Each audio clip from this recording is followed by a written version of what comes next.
Welcome to Recharge with Richardson. 5 minutes of hope and inspiration every Monday and Thursday. And now, here is today's episode.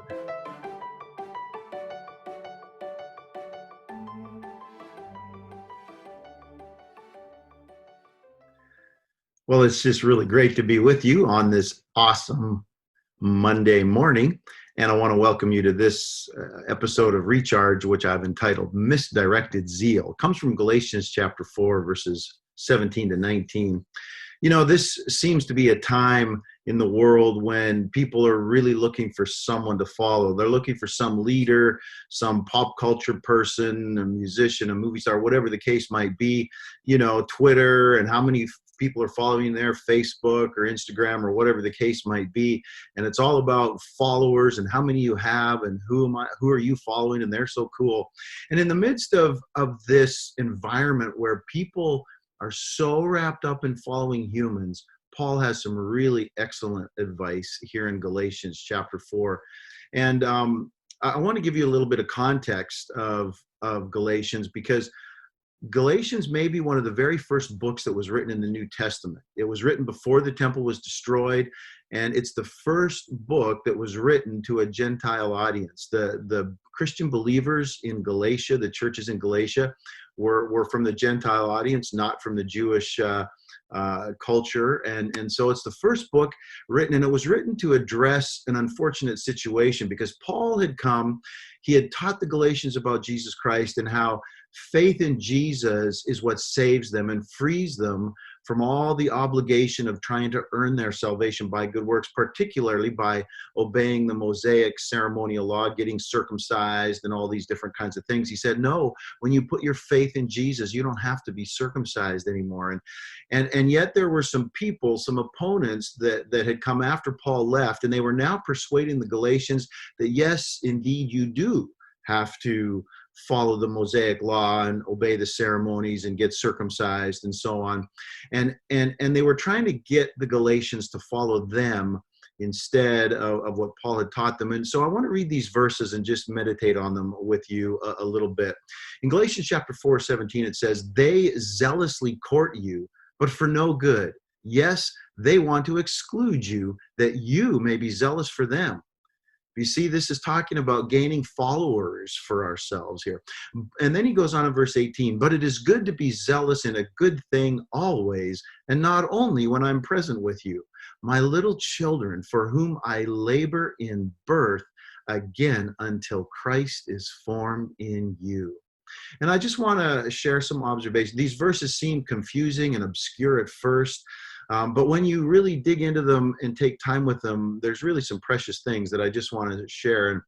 And first of all, in verse 17, these opponents who are leading the Galatians away from Jesus, they're earnestly showing interest in the Galatians. They're making a lot of them. They're just focusing on them and showing them so much friendship. But Paul says it's not good. It's for no good. In other words, it's selfish.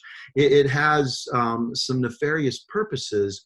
And the end result of it is that they want to exclude you. In other words, they want to exclude you from Jesus Christ so that you become followers of them instead of putting your faith in Jesus. And in this environment of following people, we have to be so careful that the interest that people show in us or the things that they say about us and all this, that it really doesn't get us to take our focus away from Jesus, because he is really the only one who can save us or give us peace and joy.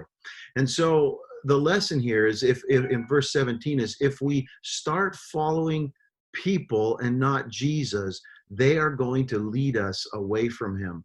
Then in verse 18, it says, "But it's good to be zealous in a good thing always, and not only when I'm present with you."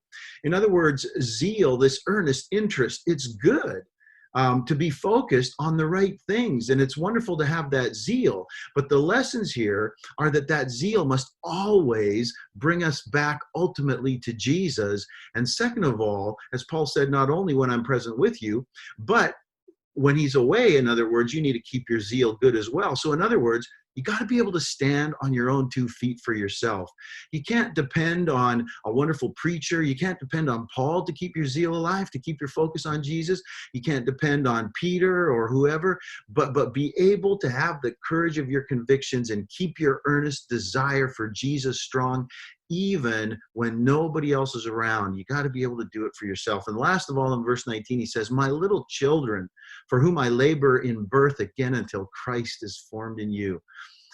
This when he calls them his little children, he's expressing just incredible, tender, loving care and concern. And he's also acknowledging that there's some immaturity. They're little children. In other words, they're not mature enough to realize what's going on with these other teachers that have come, how they're being led astray. And Paul, he's their spiritual father. He's their spiritual parent. He talks about, I labor in pain again to give birth. He actually compares it to a mother going through the birth process with her baby. This is how painful it is for him to see them being drawn away from Jesus and going after other people.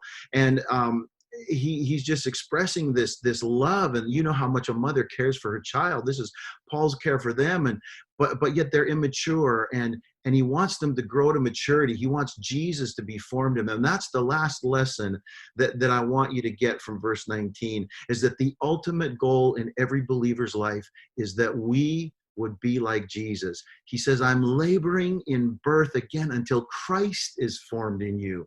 In other words, if the things that we're following, if the people that we're listening to, if the things they're teaching us are not helping us be more like Jesus, if they're not helping us have more of Christ's character, if they're not helping us treat people with love and with kindness and dignity and respect, then this is not the right message, and these are not the right people or the right thing to be following. Because the ultimate goal always, no matter what the controversy is, it's to be like Jesus and treat others the way Jesus would treat them. And so I want to encourage you in today's environment, let's not be into following people, following Twitter feeds or whatever the case might be, but let's truly be into following Jesus and keep our zeal strong for him. God bless you. Have a great week. I'll see you again on Monday.